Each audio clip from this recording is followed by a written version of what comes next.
Welcome to the channel. Today, we look back at Matt Lauer's shocking fall from grace. From Today Show star to his final sentence and controversial farewell. How did his stellar career end up in 2025? This story will keep you glued to your seat. Once a morning TV fixture, Matt Lauer had it all: fame, power, and admiration. But overnight, it all came crashing down. Secrets were exposed, scandals erupted, and eventually a career-destroying conviction. So what really happened? And where is Matt Lauer in 2025? Let's explore the truth behind the glamour. Once a TV icon, but then lost everything in the blink of an eye, what do you think about Matt Lauer's fall? If you've heard of this incident, comment number 1. If you haven't, comment number 0. Don't forget to like, subscribe to the channel, and discover the whole story in today's video.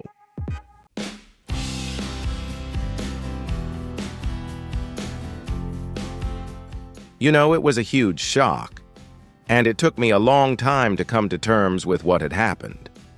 Matt Lauer, once a familiar face on America's morning shows, collapsed in an instant after a serious accusation. Few would have guessed that behind his gentle image and reassuring voice was a terrifying secret, a button under his desk that remotely locked his office door, a symbol of power misused.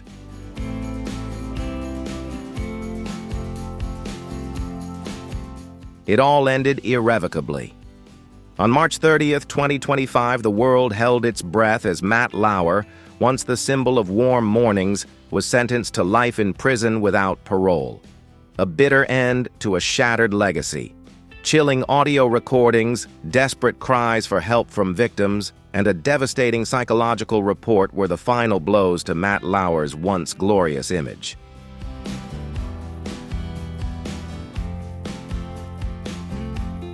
After years of living in seclusion in the Hamptons, trying to deny his scandalous past, he could no longer hide from the truth. The harsh sentence he received brought the final chapter of a once-admired career to a close. Was this justice served, or the inevitable conclusion of a long-simmering tragedy? Let's take a closer look at the bitter story of Matt Lauer and the sentencing that shocked the nation.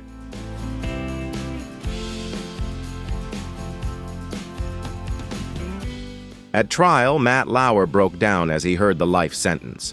In June 2025, a closely watched civil lawsuit was heard in the New York Supreme Court. The plaintiff, Emily Harper, a 32-year-old event coordinator, accused Lauer of assaulting her in September 2024 at a charity event in the Hamptons.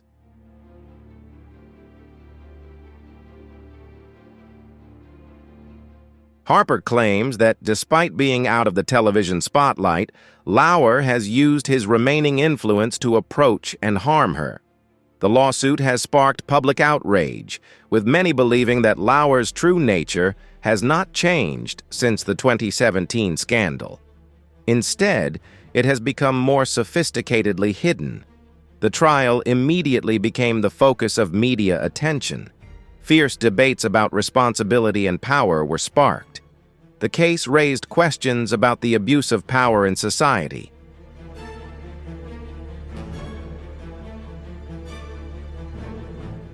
Prominent human rights lawyer Michael Winters represented Harper, presenting irrefutable evidence. He accused Lauer of misconduct in court. Harper's first-hand testimony was central to the case. She described in detail how Lauer invited her into a private area. The reason given was to discuss a career opportunity, but Lauer then sexually harassed her despite her clear refusal. Winters also released WhatsApp messages from Lauer to Harper after the incident.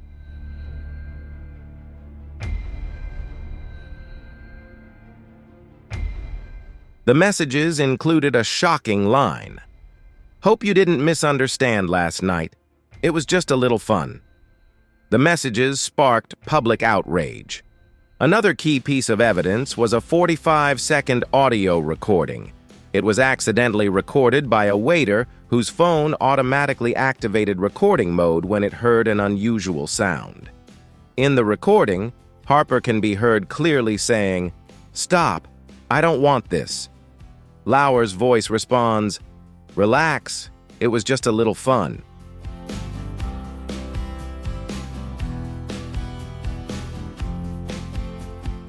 Despite the somewhat grainy audio quality, forensic experts confirmed it. The recording was clear enough to identify both voices. This was the most direct and convincing evidence of non-consensual behavior. In addition, a detailed psychological report from a renowned expert was presented. The report described the severe psychological damage Harper suffered. Dr. Laura Bennett, a respected clinical psychologist, prepared the report. The 12-page document was based on 10 therapy sessions with Harper from October 2024.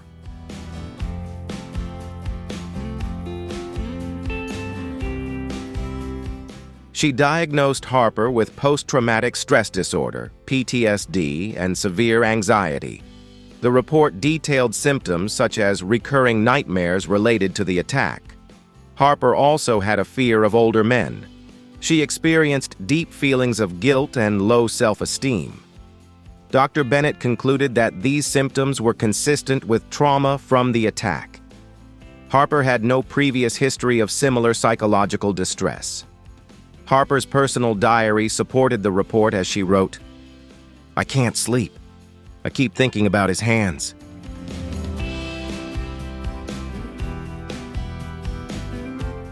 These details helped the jury understand the extent of Harper's injuries. To defend himself, Matt Lauer hired Robert Shapiro, a veteran attorney known for his high-profile media cases. Shapiro argued that Harper's allegations lacked concrete evidence. He emphasized that there was no video or DNA evidence to prove the attack. Shapiro argued that Lauer's messages were polite, not an admission of guilt. He also questioned Harper's motives. Shapiro suggested that she may have been seeking fame or financial compensation, especially since Lauer was no longer at the height of his influence.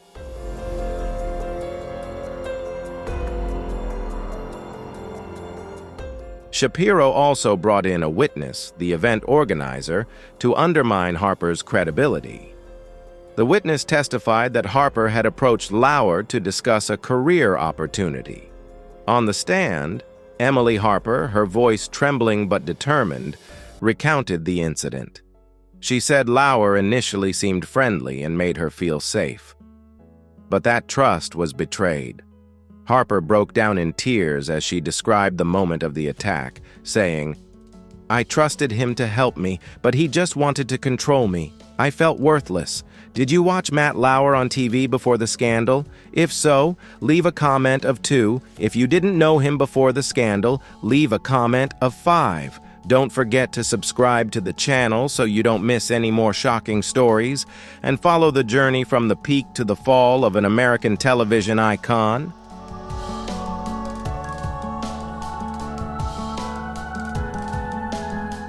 She admitted that she did not report it immediately because she was afraid that no one would believe her, especially since Lauer was still respected by some in the Hamptons community. Harper's heartfelt testimony silenced the courtroom. It brought back memories for those who knew Lauer's past. Another witness, a server at the event, took Harper's side. They said they saw Harper leave the private area in a panic. The witness heard her mumble, "I can't believe he did that." They also described Lauer's habit of flirting with young women at events.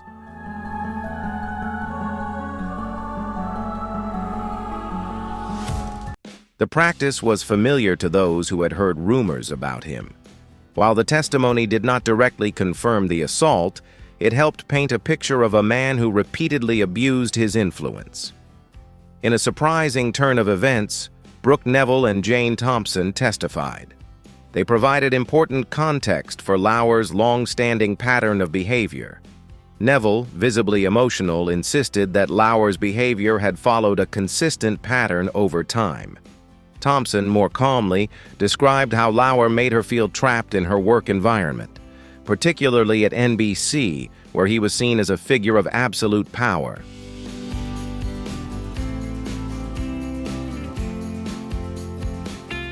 While their testimony did not directly relate to Harper's case, it convinced the jury that Lauer had a history of abuse that spanned years.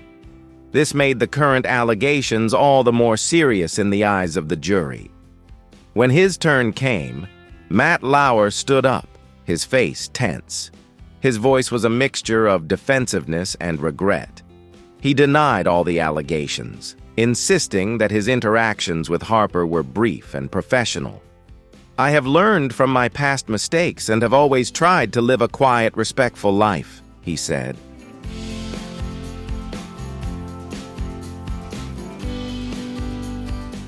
Lauer continued to insist that Harper's description was completely untrue. "I apologize if she was offended, but I did not do what she is alleging," he added. He said his goal now was to protect his family and his reputation after years of public scrutiny. Attorney Robert Shapiro continued his defense strategy by emphasizing the lack of direct evidence. He also pointed to inconsistencies in Harper's testimony, particularly the fact that she had made advances toward Lauer. Shapiro argued that with her reputation in tatters, Lauer no longer had the ability or motivation to commit the acts alleged.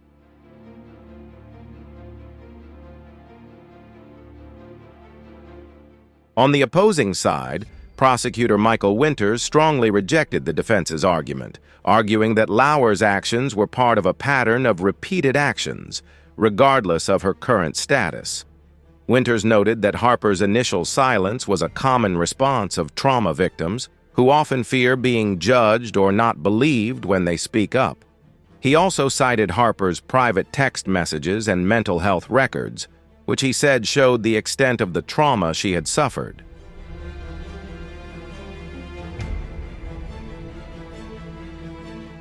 The jury remained firm. After a 3-week trial, 12 jurors deliberated and reached their verdict. The verdict was based on Harper's testimony, WhatsApp messages, recordings, psychological reports, and testimony from previous witnesses. They found Lauer guilty of first-degree assault and misconduct with an adult, with aggravating factors. These factors included repeated abuse and severe impact on the victim. The jury unanimously accepted the prosecution's recommendation of life in prison without parole, a rare outcome in New York assault cases.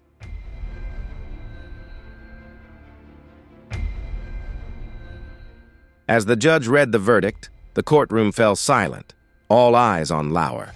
After hearing the verdict, Matt Lauer slumped in his chair, his face pale, his hands shaking.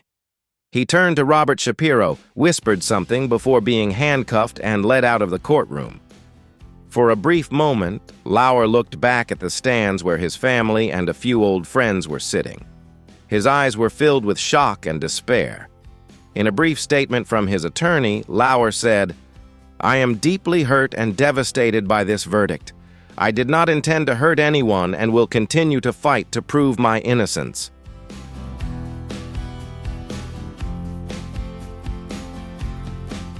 The immediate public reaction to the verdict was explosive. Social media was awash with angry posts, criticism, and a mixture of relief and sadness. No one came to Matt Lauer's defense. No one suggested that it was just a mistake from the past. This time, the harsh truth was exposed in the coldest light. People who had been silent during the first wave of the scandal began to speak out. Former NBC colleagues and prominent media figures publicly criticized the culture of fear that Matt Lauer had created for more than 2 decades.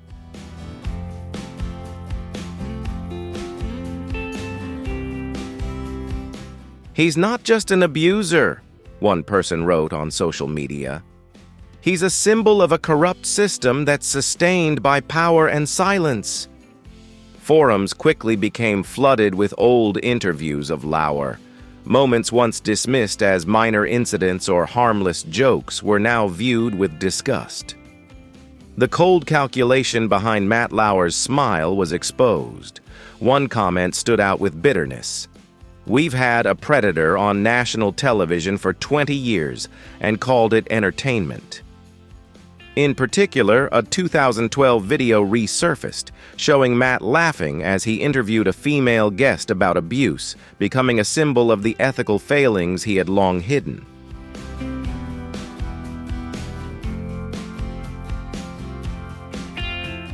The outrage isn't limited to Matt Lauer. The organizations that once defended him are also facing a barrage of criticism. A new hashtag campaign targeting NBC has exploded, pressuring the network to issue a public apology it has avoided for years. So how did Matt Lauer, once NBC's most beloved face, hit rock bottom? His journey began in his ambitious early days. Here's a look at his career path and the reasons for the demise of a seemingly unbeatable career. Matthew Todd Lauer was born on December 30th, 1957, in New York City, to a middle-class family.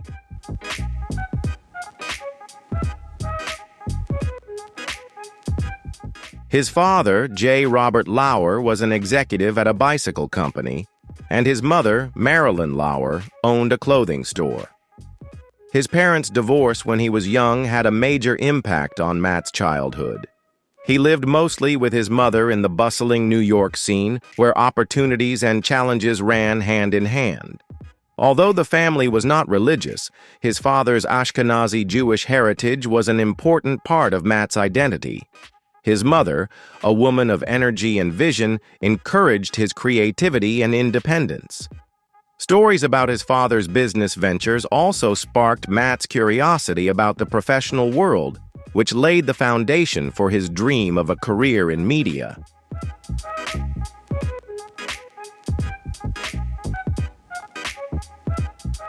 From a young age, Matt showed a passion for media and storytelling.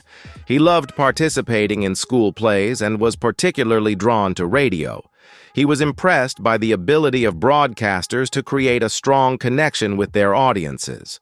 As a teenager, Matt began working part-time at a local radio station, where he learned the art of sound editing and tried his hand at broadcasting. These valuable experiences not only solidified his dream of becoming a television personality, but also helped him hone his communication skills, gain confidence in front of crowds, and build a solid foundation for his future career.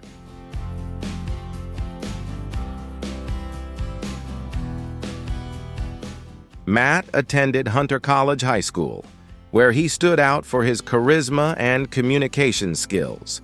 He then went on to Ohio University, majoring in communications, with the clear goal of building a career in journalism.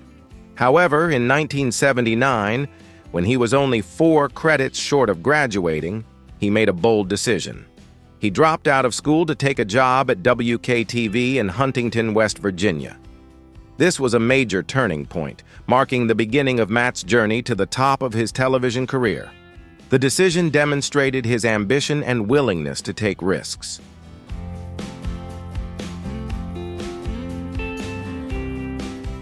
It paved the way for him to become one of the most prominent faces in American television. From there, Matt began his journey from academia to the real world. At WKTV, Matt started as an intern, but thanks to his quick wit and natural talent, he was quickly given many important responsibilities. He participated in everything from production to live reporting. Throughout the 1980s, Matt continued to develop his career at many local news stations in cities such as Richmond, Virginia, Providence, Rhode Island, and Philadelphia, Pennsylvania. Each place he visited provided learning opportunities, helping him hone his hosting skills.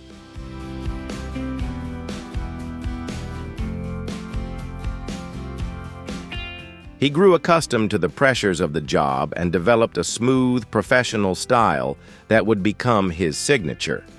Beyond news, Matt also tried his hand at talk and entertainment shows such as PM Magazine and Fame, Fortune, and Romance.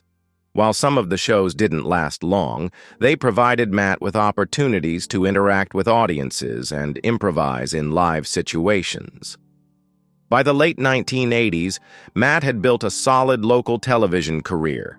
His confidence and skills honed over the years opened up new opportunities on a national scale.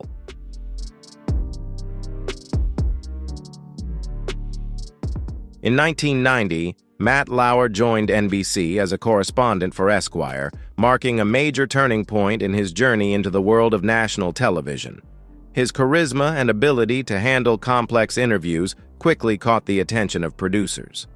Just a few years later, in 1994, Matt became co-host of The Today Show, replacing Bryant Gumbel. This was a major turning point in his career. It opened a new era, making him a familiar face on American television for 2 decades. Matt's hosting style quickly won over audiences and producers.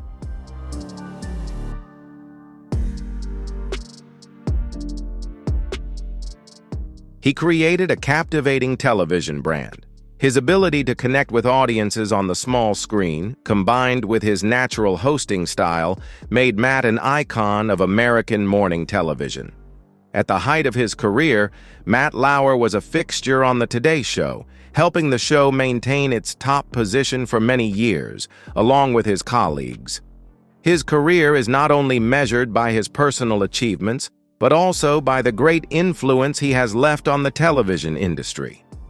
Matt Lauer has become an indispensable part of the memories of many generations of television viewers.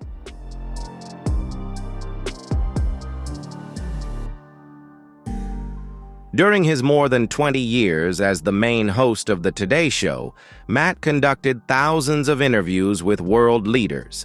He covered major events such as the 9/11 attacks and led the show through many memorable milestones. He maintained The Today Show's status as NBC's flagship morning show. In addition to hosting, Matt has covered major events such as the Macy's Thanksgiving Day Parade. He has also written for prestigious publications such as Esquire and TV Guide, demonstrating a versatility and talent that transcends media. One of his most famous segments is Where in the World is Matt Lauer?, inspired by Where in the World is Carmen Sandiego?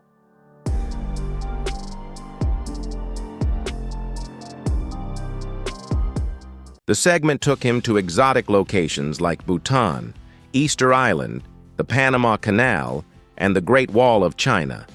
Matt also covered major events like the Olympics and presidential campaigns, further cementing his reputation as a top reporter. In January 2017, he celebrated 20 years on The Today Show, with a special looking back at some of the most memorable moments in his career. Matt's career was at its peak. He continued to conduct high-profile interviews and took on many exciting career opportunities.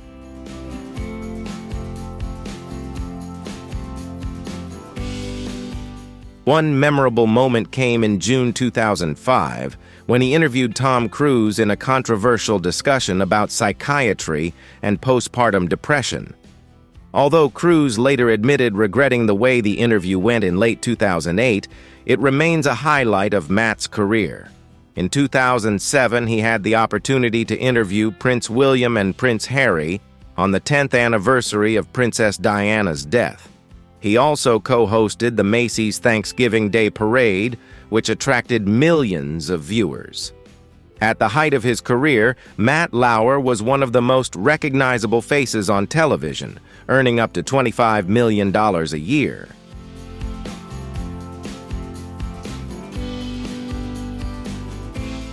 He is not only the soul of The Today Show, but also a powerful media icon, capable of shaping the show and attracting large audiences. His success has not come from luck, but from constantly overcoming challenges. He has honed his skills and maintained his confidence throughout his career. From the beginning, Matt Lauer has been on a challenging journey. He went from a radio boy in New York to one of the most powerful figures on American television. His story is a testament to talent and ambition.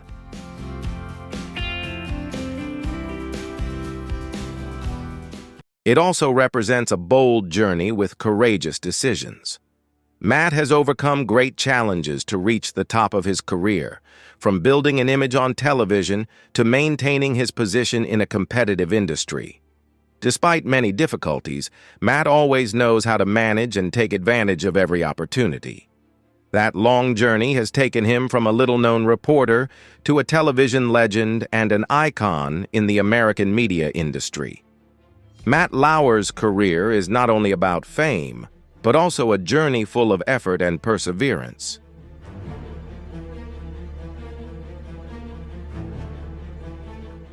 Despite facing serious scandals later in his career, the early years of his career shaped an ambitious Matt Lauer. He was always ready to seize any opportunity to reach the top. However, Matt Lauer's illustrious career did not last forever. A series of allegations of inappropriate behavior in the workplace eroded his image and reputation. After more than 2 decades as the irreplaceable face of the Today Show, many believed that Matt would continue to shine in bigger projects. But on November 29, 2017, NBC suddenly announced that Matt Lauer was fired. The reason was allegations of misconduct involving a colleague during the 2014 Sochi Olympics.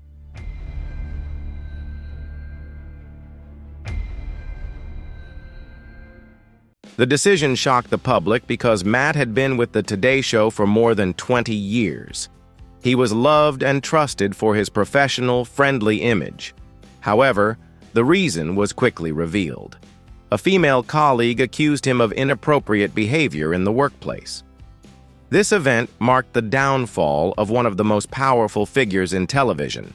It caused a wave of controversy in both the media and the public. The initial accusation came from a female employee at NBC, related to the time they spent together covering the Sochi Olympics.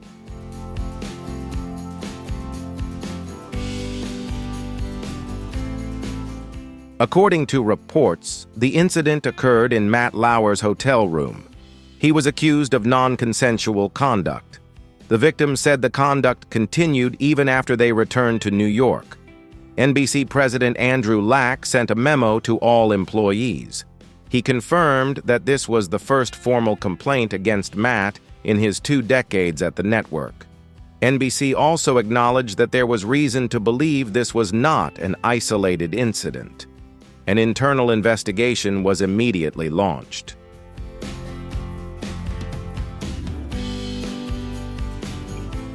After a review, the company concluded that Lauer's behavior seriously violated its policies. On November 27, 2017, NBC announced that it had received a formal complaint. It decided to fire Lauer immediately. Following the firing announcement, a series of additional allegations from multiple women began to surface. These allegations revealed a long-standing pattern of misconduct by Lauer. Former employees and colleagues at NBC described being harassed in the workplace. The behavior included making inappropriate comments, sending sexually suggestive messages, and engaging in inappropriate behavior.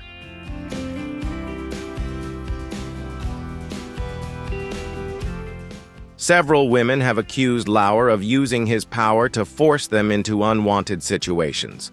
One of the most shocking revelations came in 2001. A former Today Show producer said Lauer called her into his office. He locked the door and asked her to unbutton her blouse. She reluctantly complied, and Lauer then pulled her clothes off, took off her underwear, and assaulted her. She said she passed out and woke up on the floor in a state of disarray. Lauer reportedly asked her assistant to take her to the nurse. The incident was never mentioned again. These allegations not only destroyed the image Lauer had carefully built during her career, they also left the public feeling deeply betrayed.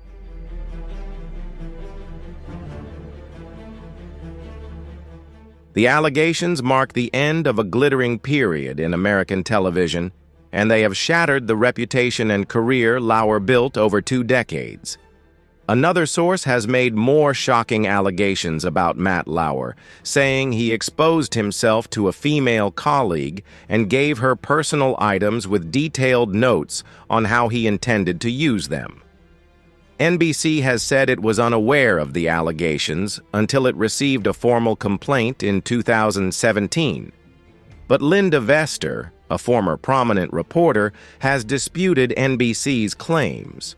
She said management had long known about Lauer's misconduct and that many people at the company were aware of the risk he posed.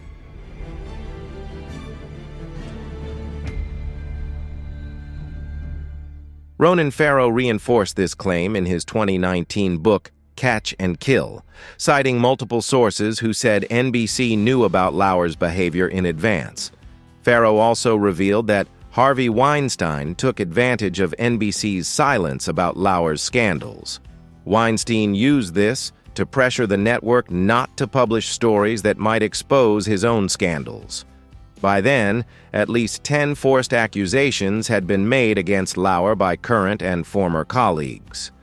Despite NBC's attempts to address the fallout, the accusations continued to mount. They attracted intense media attention.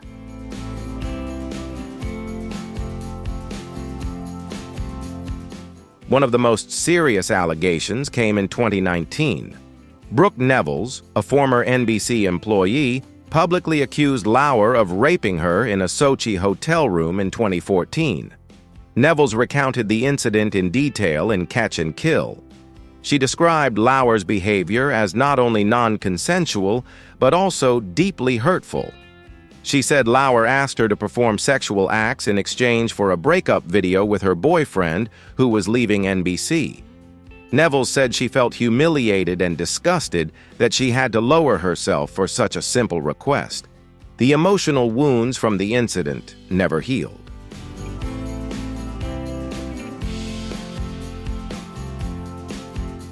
She struggled with PTSD, alcoholism, and suicidal thoughts for years. She was hospitalized 21 times for mental health issues and felt like her world had been torn apart. What happened left her with everything she held dear. Lauer denied the rape allegations and only admitted to having sex with Nevels. He insisted it was consensual. However, his defense did little to quell public outrage. In addition to the sexual misconduct allegations, Lauer has been criticized for his treatment of colleagues. In particular, the controversial 2012 departure of Ann Curry from The Today Show.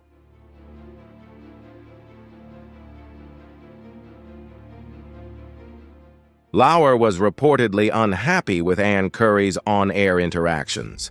He pushed for her removal from The Today Show. Curry's painful departure led to Lauer being criticized as selfish and manipulative. He was seen as willing to destroy others to maintain power. Although the incident occurred before the sex scandal broke, it tarnished Lauer's image. Some viewers began to turn against him. Brooke Nevels received strong support from other survivors, inspired by her courage.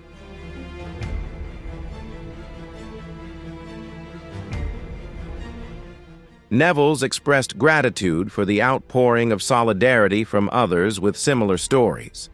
She reportedly reached a $7 million settlement with NBC after revealing details that led to Lauer's firing.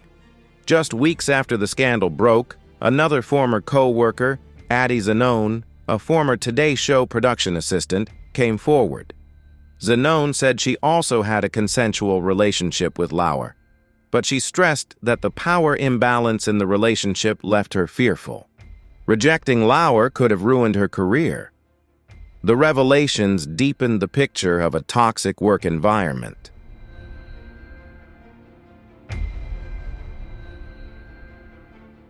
NBC could not escape responsibility for the scandal. Multiple reports indicate that senior executives knew about rumors about Lauer's behavior, but they did not act until the movement forced them to confront the truth. Low-level employees described a company culture where the misconduct of powerful people like Lauer was often overlooked. NBC's failure to intervene early only fueled public outrage. Lauer became a symbol of the abuse of power in the media industry. These scandals not only led to Lauer's ouster, but also completely destroyed his reputation.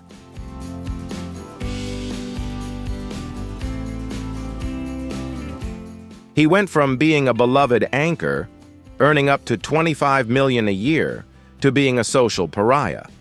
The public, who had loved Lauer for his glowing interviews and warm on-air demeanor, felt betrayed. His public image was at odds with his personal actions. The allegations, especially the harrowing details from Neville's, highlighted the deplorable nature of a workplace culture that allowed systematic abuse of power. Lauer quickly withdrew from the public eye and lost everything. His firing from NBC marked the beginning of a difficult chain of events that would change his life forever. Lauer's circle of close friends dwindled rapidly after his firing.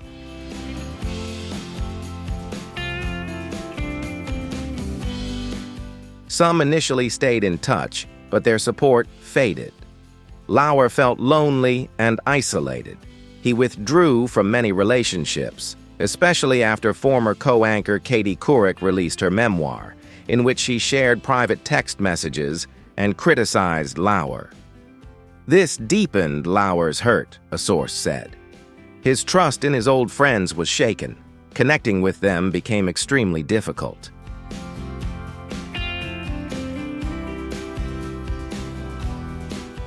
Lauer's long-standing reputation as a beloved talk show host came crashing down overnight. He was once a beloved and admired television icon. Now he became a cautionary tale about workplace misconduct. Matt quickly went from being a respected television icon to being the target of harsh criticism. His downfall shocked more than just the media industry. It inspired other victims to come forward, telling their stories of abuse and harassment.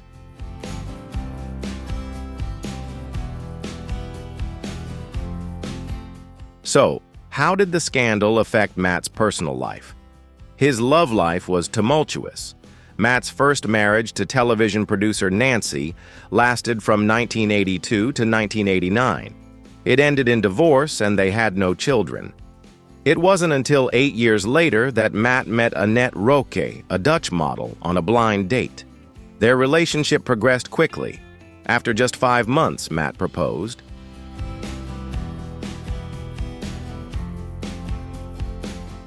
They married on October 3, 1998, in Bridgehampton, New York.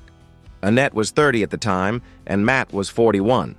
They had 3 children, Jack, 2001, Romy, 2003, and Ties, 2006. However, their marriage was not always smooth.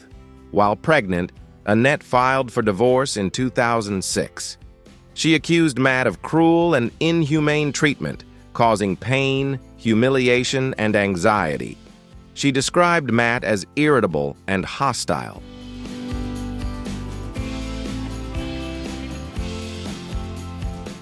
Annette later withdrew her divorce petition. They attempted to reconcile for the sake of their children, but rumors of Matt's infidelity continued to haunt the marriage for years. Matt repeatedly denied the allegations publicly.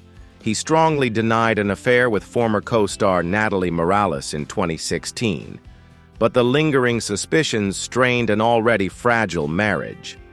Those close to the couple say Annette wanted to leave Matt for a long time, but for the sake of the children, she chose to stay, sacrificing her own happiness to keep the family together.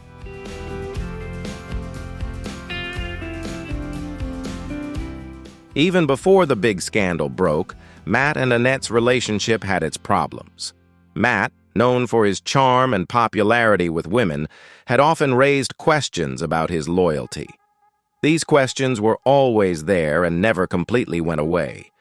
But the 2017 scandal didn't just destroy Matt's career. It also confirmed Annette's worst fears for years, that she had been deeply betrayed in the relationship. After the scandal broke, their marriage couldn't handle the pressure. Annette filed for divorce for the second time in 2018.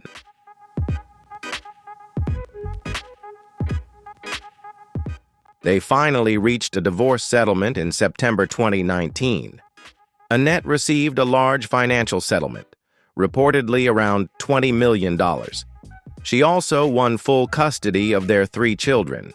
Matt retained visitation rights to the children and continued to support them financially.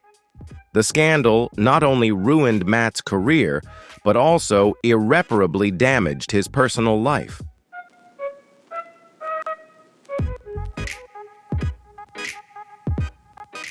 Matt's reputation was ruined, his friends shunned him, and the trust he had built was shattered. Annette's decision to leave Matt was the clearest demonstration yet of how his actions had torn apart the family he had promised to protect. For Matt, the scandal was a shock not only professionally, but also personally. It was a crushing blow, turning his life on a new page from which he could not return. Promises of redemption no longer held any meaning. The control he once had was a distant memory.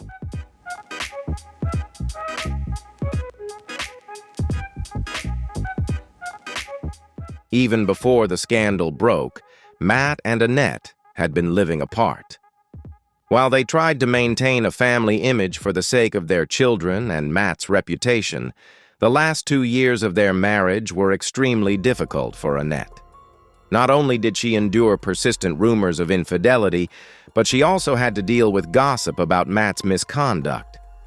In March 2018, Annette decided to spend more time in the Netherlands with her 2 young children, Romy and Thijs. She sought peace, away from the constant attention and gossip. Meanwhile, their eldest son, Jack, remained in the United States to continue his studies at boarding school. Annette tried to maintain a united front for the sake of her children, but the damage was too deep to repair.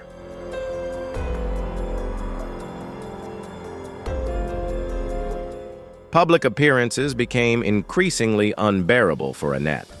The shame she felt turned to anger. She realized there was no turning back.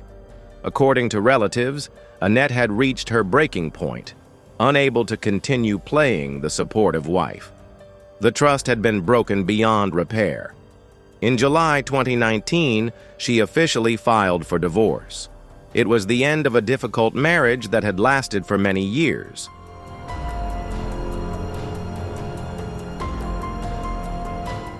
Matt agreed to pay Annette approximately $20 million in the divorce settlement.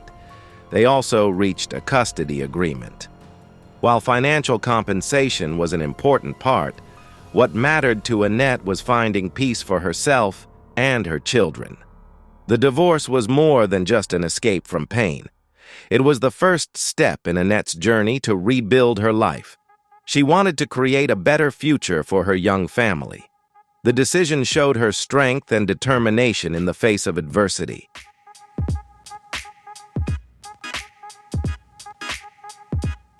For Matt, life after the scandal has been a lonely one. After being fired in 2017, he chose to withdraw from the public eye. He faced widespread ostracism and the loss of many once cherished relationships. Matt retreated to the Hamptons, New York, where he lived in a secluded mansion. He avoided the media spotlight, making only occasional appearances at local events. He spent his time playing golf, raising his children, and maintaining a loyal circle of close friends, trying to rebuild his image as a repentant man.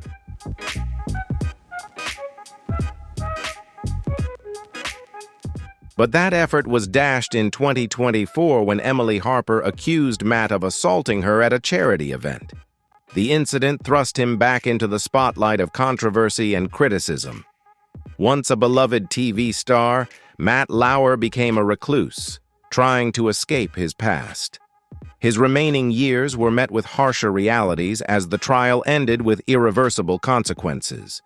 His career was shattered, his reputation permanently damaged. His personal life was filled with loneliness and regret.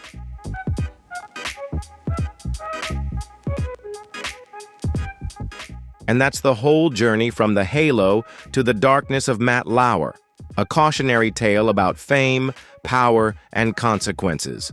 Thank you for watching until the end of the video.